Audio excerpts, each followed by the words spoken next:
പുൽക്കൂട്ടിലെ കിളി കുഞ്ഞുറങ്ങാൻ താരാട്ടു പാടുന്നതാരേ. അതെന്താടാ നിന്റെ അമ്മയ്ക്കില്ലയോ? നിന്റെ അമ്മയെ മാത്രം കാണിച്ചു തരാം. നിന്റെ അമ്മയുടെ അടുത്ത് പോയി ചോദിക്കണം. അപ്പൊ നിന്റെ അമ്മ കാണിച്ചു തരാം. കാര്യം നീ ജനിച്ച ഉടനെ ബർഗറും സാൻഡ്വിച്ചും തിന്നിട്ടല്ലല്ലോ വന്നേ, നീയും അത് കുടിച്ചിട്ടല്ലേ വന്നത് ഇങ്ങോട്ട്. അപ്പൊ നീ നിന്റെ അമ്മയുടെ അടുത്ത് പോയി ചോദിക്കുക. അത് കാണുമ്പോഴായിരിക്കും ഞാൻ കൂടുതൽ. പറയാം, നീ അങ്ങനെ പറയണ്ട. എടാ, ഈ ചോദിച്ച ചോദ്യം നീ ഇത് ആദ്യമേ കണ്ടത് നിന്റെ അമ്മയ്ക്കാണ് അല്ലേ? ആ അമ്മയെ ഒരു ബഹുമാനമുണ്ടെങ്കിൽ ഒരിക്കലും ഒരു സ്ത്രീകളോട് ഇമാതിരിയുള്ള ചോദ്യം ചോദിക്കത്തില്ല. നിന്റെ മനസ്സിലുണ്ടെങ്കിൽ പോലും നീ അത് വിഴുങ്ങുകയാണ് വേണ്ടത്. മനസ്സിലായോ?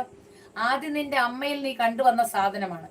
വീണ്ടും നിനക്കത് കണ്ടോളാൻ വയ്യെങ്കിൽ ആ അമ്മയോട് തന്നെ ഒന്ന് ചോദിക്കണം. അമ്മ, എനിക്കിത് എന്താണെന്ന് അറിഞ്ഞൂടെ, ഒന്നുകൂടെ ഒന്ന് കാണിച്ചു തരാൻ പറഞ്ഞാൽ മതി കേട്ടോടാ. എടാ, എന്തിനാണ് തന്തയും തള്ളയും പേര് ഒഴിച്ചാൽ കേൾപ്പിക്ക ഇങ്ങനെ പടച്ചു കെട്ടി ഇറങ്ങി വരുന്നത്? നാണവും മാനവും വേണ്ടടാ മക്കളെ. ഈ തള്ളയും തന്ത എന്തുമാത്രം കഷ്ടപ്പെട്ടാണ് നിന്നെയൊക്കെ വളർത്തി. നീയൊക്കെ ജനിച്ചിങ്ങോട്ട് വീണപ്പോഴേ എല്ലാ അവയവങ്ങളും സൃഷ്ടിച്ച് ഇത്രയും ആയവനല്ല. ഒരു കുഞ്ഞു പൂമൊട്ടിനെ ഒരുപാട് വെള്ളവും വളവും തന്നു ഒരുപാട് നിങ്ങളുടെ വളർച്ചയെ കാത്തു പരിപാലിച്ച് വളർത്തി കൊണ്ടുവന്ന് നിന്നോളം അമ്മയോളം അച്ഛനോടും തലയ്ക്കലെത്തിയപ്പോൾ നീയൊക്കെ അവരെ പേര് കേട്ടിരിക്കാൻ എന്തിനാടാ ജീവിച്ചിരിക്കുന്നത്?